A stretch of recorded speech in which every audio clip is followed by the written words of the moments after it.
Hi అండి. ఈరోజైతే నేను మీ అందరికీ కూడా ఒక అద్భుతమైన టిప్ని ఇవ్వబోతున్నాను. అదేంటి అంటే ముర్రు పాల గురించి, అంటే జున్ను పాల గురించి ఒక మంచి విషయాన్ని మీతో షేర్ చేసుకోబోతున్నాను. మీ అందరికీ చాలా ఉపయోగపడుతుంది. అదేంటంటే మనం కామన్గా ముర్రు పాలని అంటే జున్ను పాలను ఎట్లా వేడి చేస్తుంటాం, ఒక బౌల్లో పోసేసి డైరెక్ట్గా పోసేస్తూ ఉంటాం. కానీ అట్లా ఎప్పుడు చేయకండి. ఇప్పుడు నేను చూపిస్తున్న ప్రొసీజర్ ప్రకారం ఒక బౌల్లో నీళ్లు పోసేసి దాంట్లో వేరే బౌల్లో పాలు పోసేసి దాంట్లో పెట్టి ఒక half an hour 35 minutes boil చేస్తే అది ఓన్లీ ఆ వేపర్తోనే స్టీమ్ అయి ఉడుకుతుందన్నమాట. బాయిల్ అవుతుంది. ఒక మనకి ఎలా అంటే ఒక కేక్ లాగా ఉంటుందన్నమాట. అయితే మనం డైరెక్ట్గా ఒక బౌల్లో జున్ను పాలు పోసి వేడి చేసిన దానికి ఇలా చేసిన దానికి చాలా తేడా ఉంటుంది. దేంట్లో తేడా ఉంటుంది అంటే టేస్ట్లో అయిండొచ్చు, స్మెల్లో అయిండొచ్చు, చాలా తేడా ఉంటుంది.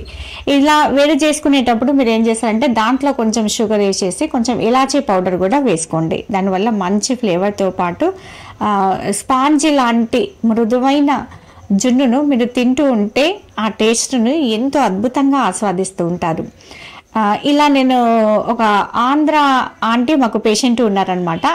ఆమె చెప్పిన టిప్ అనమాట ఇది. చాలా నేను చూశాను. ఇంతకుముందు అయితే మామూలుగా ఈ పాలను డైరెక్ట్గా వేడి చేయడం వల్ల కొంచెం అయినా కూడా అది మాడిపోతూ ఉంటుంది అనమాట. దానివల్ల స్మెల్, ఆ టేస్ట్ చాలా చేంజ్ అయిపోతూ ఉంటుంది. చాలామంది ఇష్టపడరు కూడా అలా తినడానికి. మీ ఇంట్లో మీ చిన్న పిల్లల నుండి ఎవరైనా తినడానికి ఇష్టపడతారు.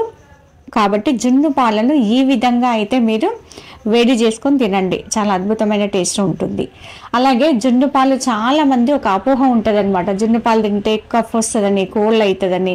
కానీ దీంట్లో ఉండే మెసెంజర్ మాలిక్యూల్స్ మీ ఇమ్యూనిటీని, మీ రోగ నిరోధక వ్యవస్థను పటిష్టపరిచి మీకు రోగాల బారి నుండి కాపాడడమే కాకుండా ఎటువంటి అనారోగ్య సమస్యలు రాకుండా కాపాడుతుంది. కాబట్టి మీ ఇంట్లో ఉన్న చిన్న పిల్లల దగ్గర నుండి పెద్ద వాళ్ళ వరకు అందరికీ ఈ జున్నును తినే అలవాటు చేసుకోండి.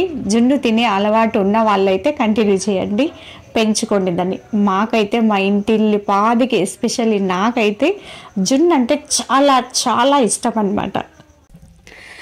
మీరు జున్నునైతే నేను చెప్పిన విధానంలో వేడి చేసి తిని మీ కామెంట్ రూపంలో తప్పకుండా నాకు తెలియజేయండి. ఎందుకంటే మీరు డైరెక్ట్గా తిన్న ఆ ఫీల్ని, నేను చెప్పిన విధానంలో తిన్న ఫీల్ని ఎలా ఉందో నాకు తప్పకుండా మీ కామెంట్ రూపంలో తెలియజేయండి. Thank you for watching.